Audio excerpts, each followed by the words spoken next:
ورحمة الله وبركاته. الحمد لله رب العالمين والعاقبة للمتقين والصلاة والسلام على سيدنا وحبيبنا محمد وعلى آله وأصحابه أجمعين. أما بعد فأعوذ بالله من الشيطان الرجيم. شهر رمضان الذي أنزل فيه القرآن هدى للناس وبينات من الهدى والفرقان فمن شهد منكم الشهر فليصم. گرامی قدر بھائیوں اور لائق احترام ساتھیوں، اللہ کا فضل و کرم ہے کہ اس مالک الملک نے مجھے اور آپ کو زندگی میں ایک اور مرتبہ اس مبارک مہینے کے قریب کر دیا ہے. اگلے بقیہ ایام میں بھی اللہ تعالیٰ سے یہ دعا کرتے رہنا چاہیے کہ میرا رب مجھے اتنی زندگی عطا کر دے کہ میں اس مبارک مہینے کی برکات کو سمیٹ سکوں اور اس کی خیرات کو اپنے دامن میں جمع کر سکوں.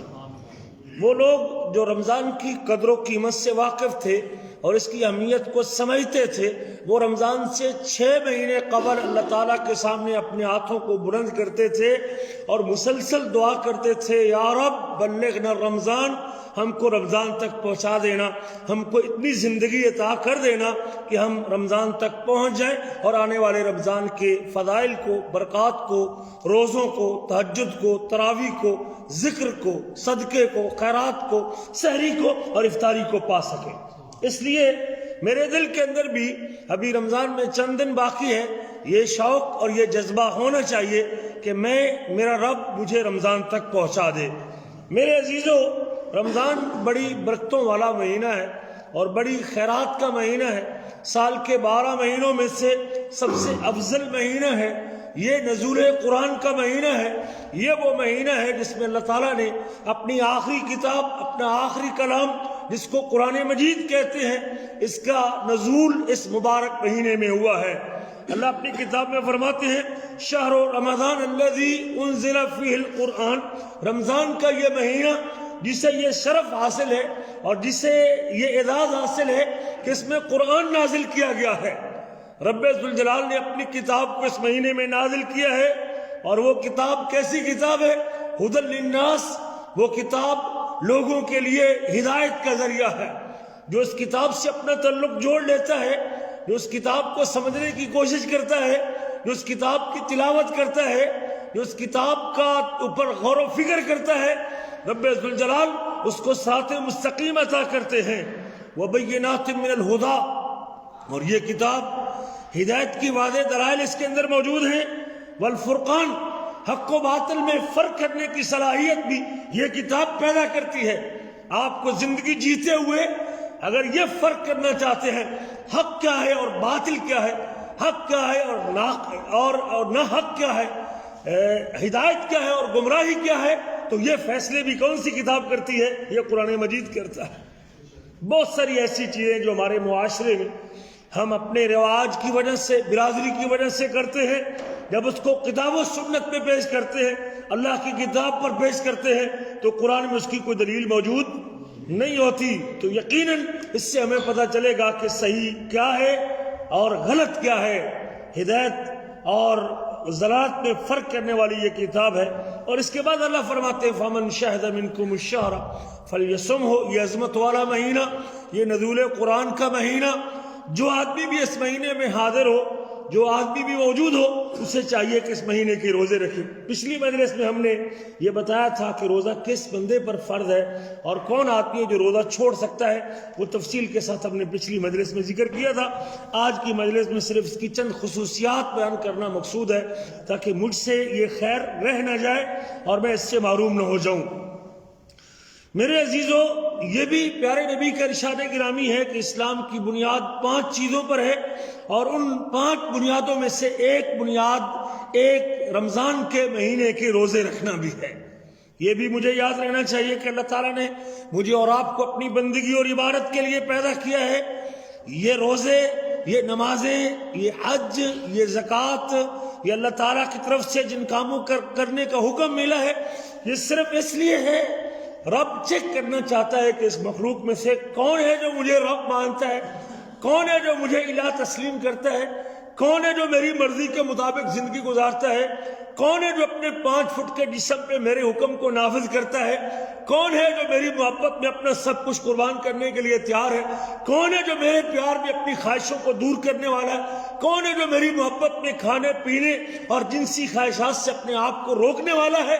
صرف اللہ ذوالجلال یہ چیک کرنا چاہتے ہیں، ورنہ اللہ کو ہماری بھوک اور پیاس کی ضرورت نہیں۔ اللہ کی ربوبیت میں تو کچھ بڑھ نہیں جائے گا نا جی اگر ہم بھوکے رہیں گے۔ صرف مالک الملک یہ چیک کرنا چاہتا ہے کہ یہ بندہ کس قدر میری بندگی کے مطابق زندگی گزار رہا ہے، کس قدر میری بندگی میں جی رہا ہے، اس کے دل میں میرے حکم کو ماننے میں کتنی محبت ہے، اس کو میرے حکم کی اطاعت میں کتنا پیار ہے، اس کو میرا امر تسلیم کرنے میں کتنی لذت آتی ہے۔ مالک الملک یہ چیک کرنا چاہتے ہیں۔ اس لیے کبھی بھی روزوں کے ایام کو، روزے کی اس عبادت کو، نماز جیسے اس عمل کو ہمیں چٹی سمجھ کے نہیں، ہمیں اپنے رب کا حکم سمجھ کے ادا کرنا چاہیے کہ میرے رب نے مجھے اس بات کا پابند کیا ہے اور میں اپنے اللہ کے ہر حکم کو ماننے کے لیے تیار ہوں۔ یہ گنتی کے دن ہیں، اللہ قرآن میں کہتے ہیں ایام معدودات، یہ گنتی کے دن ہیں۔ مہینہ ابھی آنے کا ہم کو انتظار ہے لیکن جانے کا پتہ بھی نہیں چلے گا۔ جب ایک مہینہ گزر جائے گا، یار کل کی بات ہے رمضان آیا تھا اور رمضان چلا گیا۔ میرے عزیزو، اللہ کا کرم سمجھے کہ ہم اس آنے والے رمضان کے قریب ہیں، ورنہ کتنے لوگ جو پچھلے رمضان میں ہمارے ساتھ سحری افطاریوں میں تھے لیکن وہ اللہ کے پاس چلے گئے، ہمارے عزیز، ہمارے رشتہ دار۔ معلوم نہیں کہ ہم کو یہ دوبارہ موقع میسر ہو کہ نہ ہو، ملک الموت کا پھیرا اس سے پہلے پڑ جائے اور ہماری زندگی اس سے پہلے ختم ہو جائے اور ہم کو دوبارہ پتہ نہیں یہ موقع نصیب ہو کہ نہ ہو۔ اس لیے ایک مومن کو چاہیے کہ پوری جستجو کے ساتھ اور پوری تڑپ کے ساتھ اور پوری محنت کے ساتھ اور پوری محبت کے ساتھ ان ایام کی برکات کو اور روزے کے فضائل کو اپنے سامنے رکھتے ہوئے اس مہینے کی قدر کرنی چاہیے اور اس عظیم عبادت کو ادا کرنا چاہیے۔ میرے عزیزو، یہ وہ عظمت والا مہینہ ہے جس میں اللہ تعالیٰ نے ایک رات ایسی رکھی ہے جس رات کو لیلۃ القدر کی رات کہتے ہیں۔ اللہ فرماتے ہیں انا انزلناہ فی لیلۃ القدر۔ اور یہ بھی میں آپ کو بتاتا چلوں، یہ امت محمدیہ کی خصوصیت ہے۔ اللہ نے اس کو عمر تھوڑی دی ہے لیکن تھوڑی عمر میں اللہ اس سے زیادہ فاصلہ طے کروا دیتے ہیں۔ عمر تھوڑی ہے، کتنی تھوڑی ہے؟ نوح علیہ السلام کی تبلیغ کی عمر کتنی تھی؟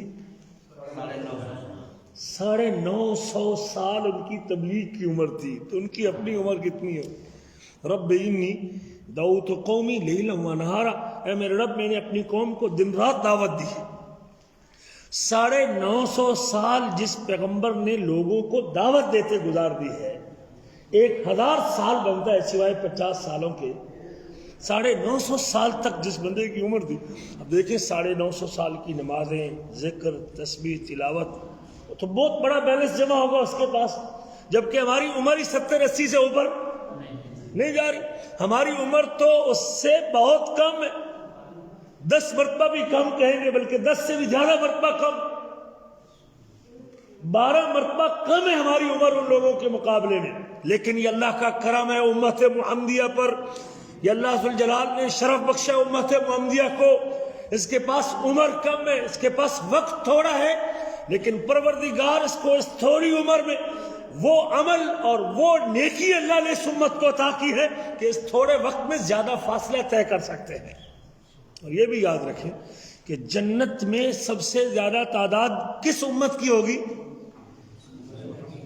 جی، جب سے دنیا بنی ہے اور جب سے یہ انبیاء کا سلسلہ شروع ہوا ہے، ہر نبی کے ماننے والے بھی گزرے ہیں، لیکن یاد رکھیے جنت میں 120 صفیں ہوں گی، 120 میں سے 80 صفیں امت محمدیہ کی ہوں گی، 80 صفیں امت محمدیہ کی ہوں گی۔ یہ اللہ کا کرم ہے اس امت کے اوپر، عمر تھوڑی ہے اور تھوڑی عمر میں اللہ نے اس کو ایسی ایسی نیکیاں دے دی ہیں کہ اپنی تھوڑی عمر کے باوجود بھی یہ لمبا فاصلہ طے کر سکتے ہیں۔ اس کی چند ایک مثال دیں۔ نماز آپ اگر ظہر کی نماز اکیلے پڑھیں گے تو ایک نماز کا ثواب ملے گا، لیکن وہی نماز اللہ اکبر سننے کے بعد اپنے اللہ کی محبت میں حی علی الصلاۃ کے آوازے پہ لبیک کہتے ہوئے مسجد میں آ کے پڑھیں گے تو کتنی نمازوں کا ثواب ملے گا؟ 27 نمازوں کا ثواب۔ وہی آج کی ظہر کی نماز اگر آپ یہاں سے تقریباً کوئی 500 کلومیٹر سفر کرنے کے بعد اگر مسجد نبوی کے اندر پڑھتے، نماز تو ایک ہی تھی لیکن مالک الملک کتنا ثواب دیتے ہیں؟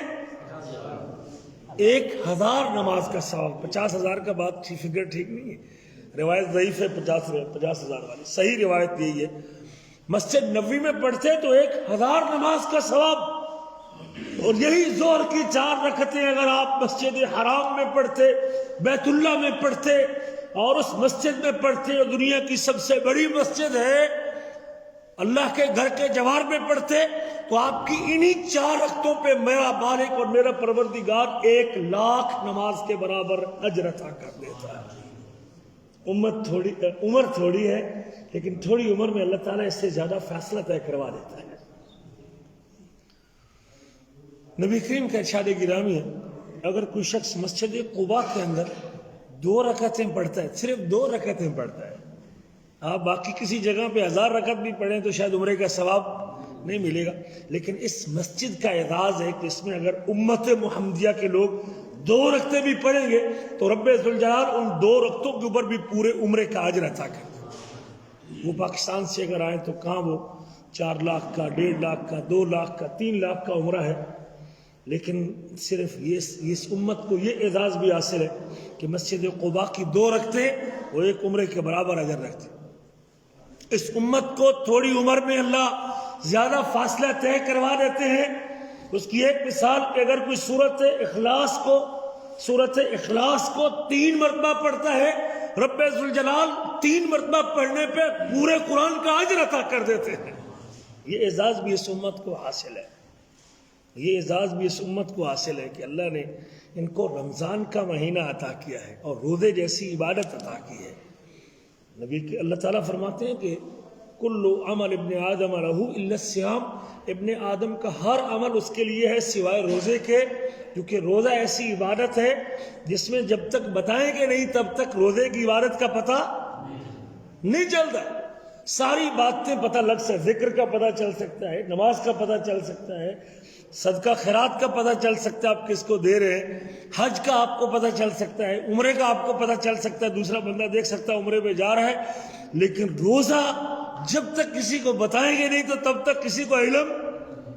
تو اس کے اندر جب یہ پہلو موجود ہے، یہ ایک مخفی عبادت ہے، جب تک آپ خود اظہار نہیں کریں گے تو تب تک کسی کو نفلی روزہ اگر کسی نے رکھا ہوا ہے تو کسی کو پتہ چل سکتا ہے۔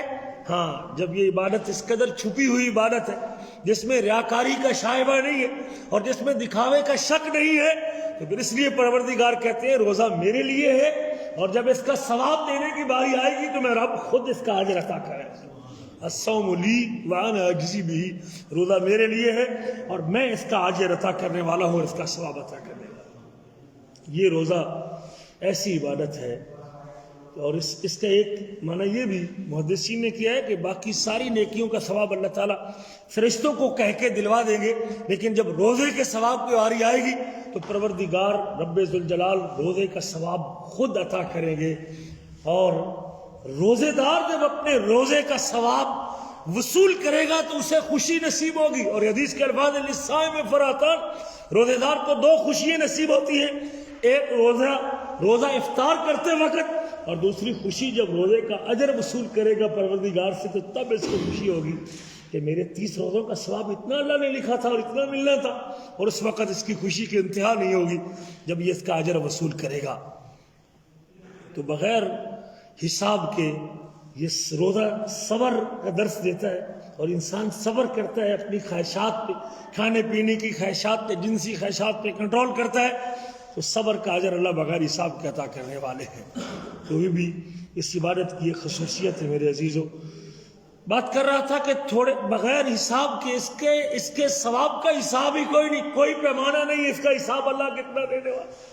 حدیث کے الفاظ ہیں کہ ہر عمل کا ثواب اللہ 10 گنا عطا کرتے ہیں۔ ویسے تو ہر نیکی کا ثواب 10 گنا ملتا ہے، ہر نیکی کا ثواب جب نیکی کر لیتا ہے، جب نیکی کا ارادہ کرتا ہے اور نیکی کا ارادہ کرے ایک اجر تو اللہ اسی وقت عطا کر دے، اور جب نیکی ارادہ کرنے کے بعد کر لیتا ہے تو اللہ تعالیٰ ایک کے بدلے میں ایک نہیں، ایک کے بدلے میں 10 عطا کرتا ہے دنیا کا کوئی تاجر اور دنیا کا کوئی کفیل جو اپنے مزدور کو ایک دن کی دیہاڑی کے بدلے میں 10 دن کی تنخواہ دیتا؟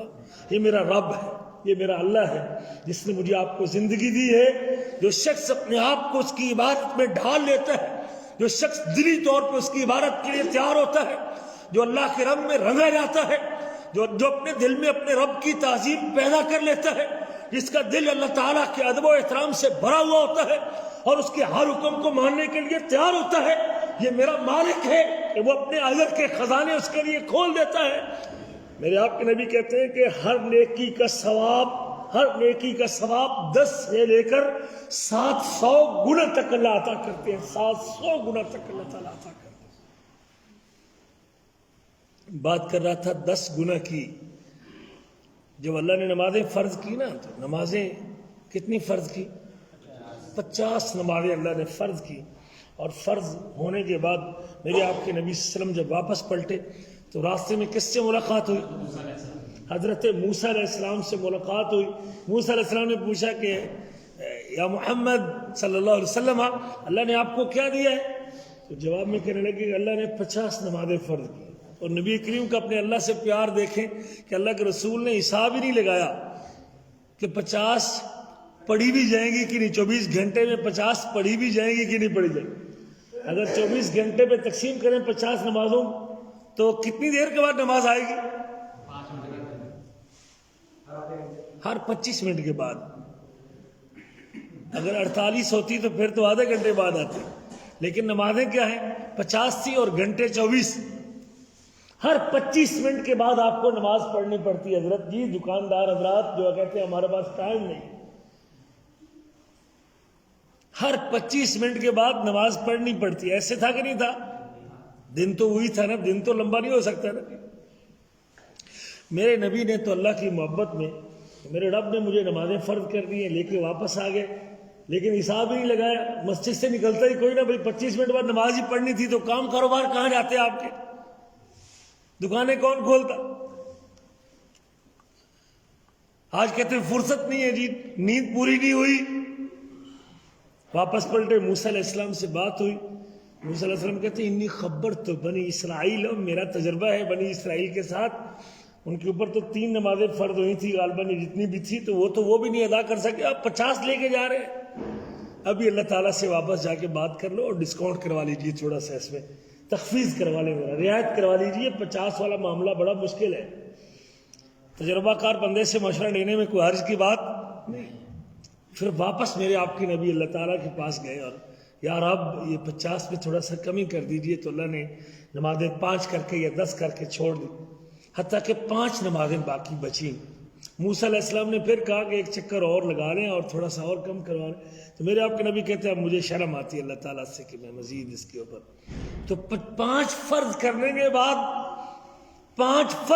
کے بعد اپنے رب کا کرم بھی دیکھیے اور اپنی غفلت بھی دیکھیے میرے عزیزو۔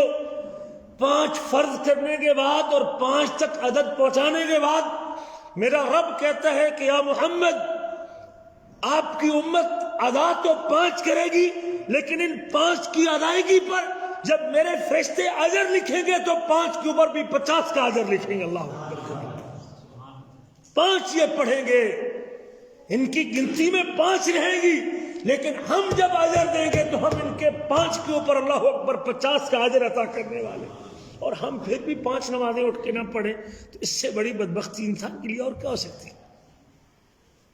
شیخ عثیمین رحمہ اللہ نے لکھا ہے اس کی وضاحت میں، کہتے ہیں اللہ تعالیٰ اب گناہ جب لگائے گا، چونکہ ہر نیکی کا ثواب 10 گنا ملتا ہے، تو گناہ 5 کو لگے گا یا 50 کو لگے گا؟ جی گناہ 50 کو لگے گا، گناہ 50 کو لگے گا، چونکہ اللہ پہلے ہی 5 کا اجر تو 50 میں دے رہا ہے، اور جب اللہ 10 گنا دے گا تو 50 کو پھر آپ 10 گنا ضرب لگائے تو کتنا ثواب بنتا ہے۔ یہ رب کا کرم ہے۔ اس امت کو اللہ نے عمر تھوڑی دی ہے، لیکن اس تھوڑی عمر میں اللہ تعالیٰ اس سے فاصلہ زیادہ طے کروا دیا۔ ہم پھر بھی اگر اللہ کا اس کرم سے فائدہ نہ اٹھائیں تو ہم سے بڑا بد نصیب کون ہو سکتا ہے؟ میرے وہ عزیز جن کی نمازیں چھوٹتی ہیں، فرض نمازیں چھوٹتی ہیں، ان سے مؤدبانہ التماس ہے کہ اللہ خدا را آپ پہ فکر کیجئے اور اپنے آپ پہ غور کیجئے اور فرض نماز کے حوالے سے اپنی سستی ختم کیجئے۔ مجھے بڑا عجیب تعجب ہوتا ہے، بال بچے دار شخص ہے، ذمہ دار شخص ہے، کام کاروبار کو جانتا ہے، دکان کے سارے گر جاتا ہے، تجارت کے سارے اصول جانتا ہے، اس کو اپنے نفع نقصان کا پتہ ہے، لیکن مجھے افسوس ہوتا ہے کہ جب ان کی فجر کی نماز چھوٹ جاتی اور جب عصر کی نماز چھوٹ جاتی ہے اور ان کے ماتھے پہ پسینہ بھی نہیں آتا اور ان کو یہ فکر نہیں ہوتی کہ میں کتنا بڑا نقصان کر بیٹھا ہوں کہ میری آج فجر کی نماز چھن گئی۔ اسے تو رونا چاہیے تھا، لوگ تعزیت کرتے تھے، کسی کی نماز فجر چھوٹتی تھی نا تو لوگ اس کے افسوس کرنے کے لیے جاتے تھے، ہمیں بڑا افسوس ہے کہ آج تیری فجر کی نماز چھوٹ گئی، آج تیری عصر کی نماز چھوٹ گئی۔ نبی کریم فرماتے ہیں جس کی عصر کی نماز چھوٹ گئی کانما وطر اہلہ و مالہ، اگر اس کو یہ خبر مل گئی کہ آج تیرے گھر کے سارے 5 بچے بھی جل گئے، تیری بیوی بھی جل گئی، تیرا مکان بھی جل گیا، سب سیلاب کی نظر ہو گیا، تیرا مکان بھی سیلاب کے اندر چلا گیا اور تیرے 5 بچے بھی چلے گئے، اس بندے کا نقصان کم ہے اور جس کی عصر کی نماز چھوٹ گئی اس کا نقصان زیادہ ہے۔ آج اگر مجھے یہ خبر ملے تو کیا پورا علیحدہ اور یہ پورے لوگ میری تعزیت کے لیے آئیں گے کہ نہیں آئیں گے؟ اس سے زیادہ نقصان تو اس آدمی کا جس کی عصر کی نماز چھوٹ گئی۔ میرے عزیزو غور کیجیے اس کے اوپر اور یہ بھی سوچیے گا، میرا رب کا کرم بھی دیکھیے، اس کا کرم دیکھیے کہ اس مہینے میں اللہ نے ایک رات بنائی ہے جس رات کے بارے میں فرمایا وما ادراک ما لیلۃ القدر، تمہیں کیا پتا کہ وہ لیلۃ القدر کیا ہے؟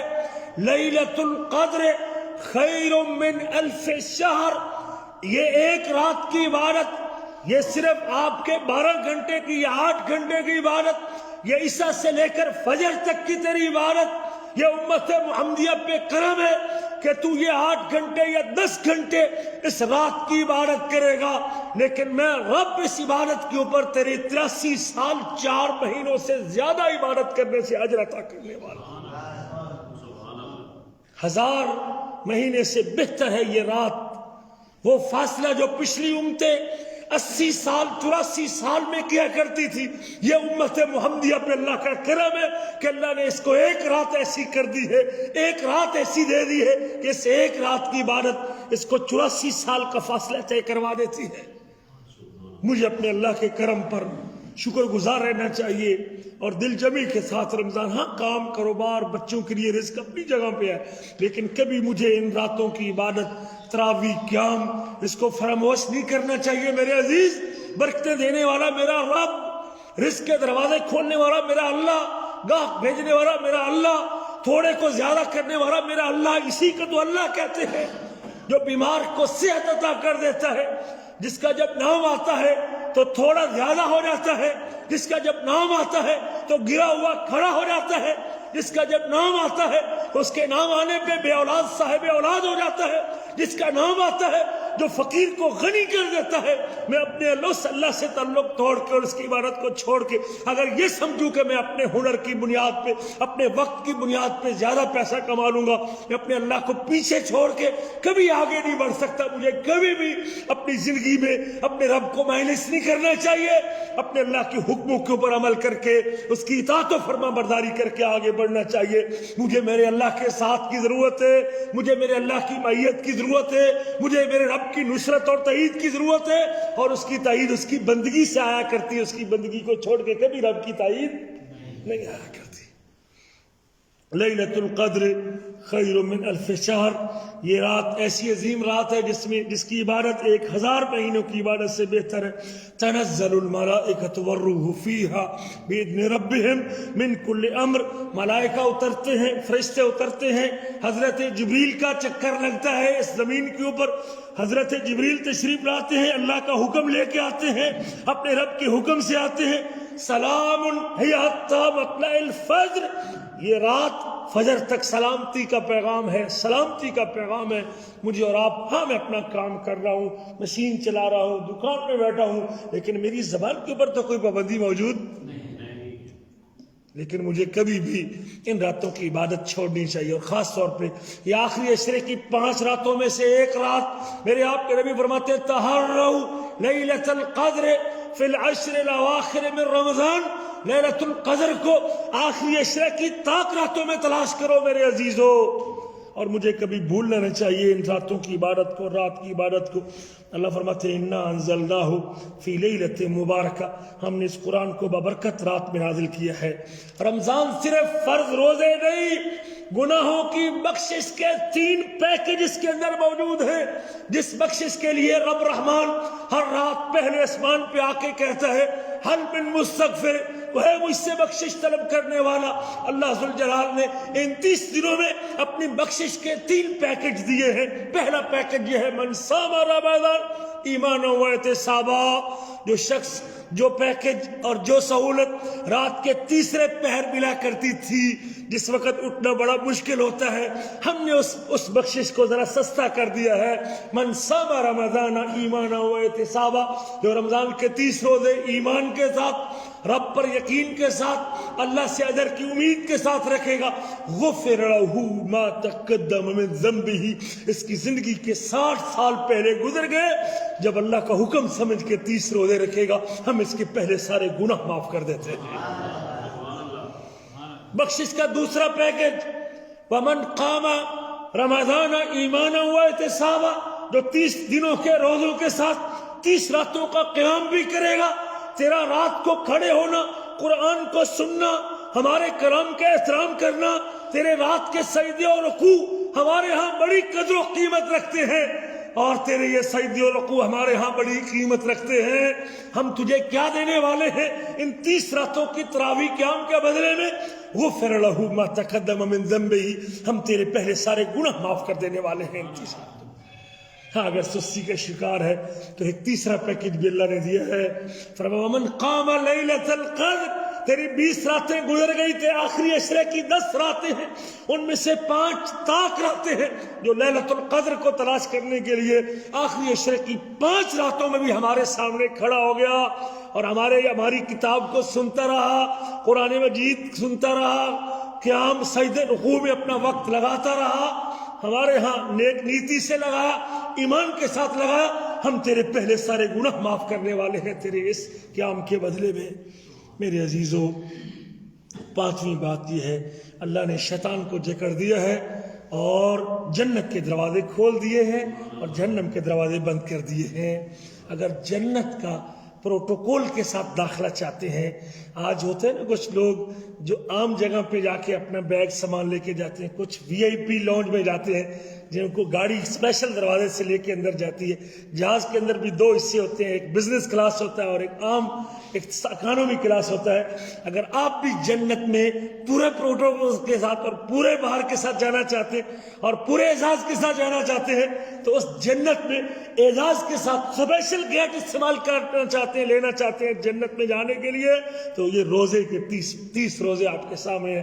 نبی کریم فرماتے ہیں ان فی الجنت بابن، بے شک جنت میں ایک دروازہ ہے جس کا نام الریان ہے، لا يدخل منہ الصائمون، جس سے صرف روزے دار گزریں گے، اور اعلان ہوگا اس دروازے پہ این الصائمون، روزے دار کدھر ہیں؟ روزے داروں، محشر کا میدان، آدم علیہ السلام سے لے کر امت محمدیہ کے آخری فرد تک لوگ جمع ہوں گے، تب آواز آئے گی این الصائمون، روزے دار کدھر ہیں؟ روزے داروں کہاں ہیں روزے دار؟ اگر چاہتے ہیں کہ یہ آواز میرے کان میں بھی پہنچ جائے تو پھر رمضان آپ کے سامنے ہے، رمضان آپ کی چوکھٹ پہ ہے، روزے کا اہتمام کیجئے، اور قیامت کے دن اعزاز کے ساتھ، خصوصی دروازے کے ساتھ جنت میں جانے کے لیے اپنا سماں تیار کر لیجئے، یہ بھی آپ کے پاس آپشن موجود ہے۔ نبی کریم فرماتے ہیں کہ ایک نماز سے دوسری نماز پڑھنے سے اللہ بیچ کے وقفے کے گناہ معاف کر دیتے ہیں۔ اللہ جمعے سے لے کر جمعہ دوسرا پڑھنے سے 7 دنوں کے گناہ معاف کر دیتے ہیں۔